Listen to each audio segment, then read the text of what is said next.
ինչ խոսք էս հին հայի կերպարի մեջ այդ նեղ ճղճին, այդ փոքրոքությունը, այդ մանրոքությունը, սա չկա, սա հետո եկավ, սա հետո մտցվեց, պարտադրվեց մեզ։ Եվ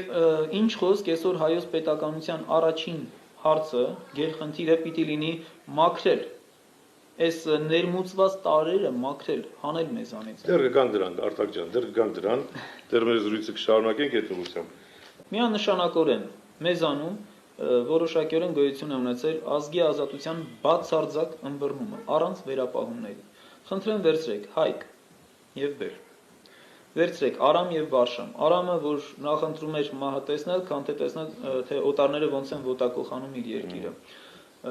Ավելի մոտ ժամանակաշրջան գանք։ Հայոց արքան ապստամբում է Մարաստանի դեմ։ Ընդամենը հարկատու էր։ Պետականությունը կար, թագավորությունը կար, միայն հարկ էր տալիս։ Երբ որ Կյուրոսը դավադրությամբ կարողացավ գերի վերցնել ընտանիքը եւ այնտեղ դատում էր արքան, նրա որդին Տիգրան Երվանդյանը, դատի ժամանակ հարց տրվեց, թե դու պարտվել ես Մարաստանի արքայից, կոնկրետ հարց տվողը Աժդահակն էր, Աստիագեսը եւ խոսքի իր հոր Վարվակես Կեաքսարի մասին էր, պատասխանը այո, եւ պարտավորվել ես հարկ վճարել, այո, իսկ ինչի ապստամբեցի, որովհետեւ ասում է ձգտում էի ազատության, որ որդիներիս եւս ազատություն թողնեմ։ Այս այնքան ազատասիրական, բացառիկ մի բան է, հին աշխարհում շատ հազվադեպ կարելի է հանդիպել։ Բայց չէր կարող ի վերջո, ասենք, արարչագործության ժողովուրդը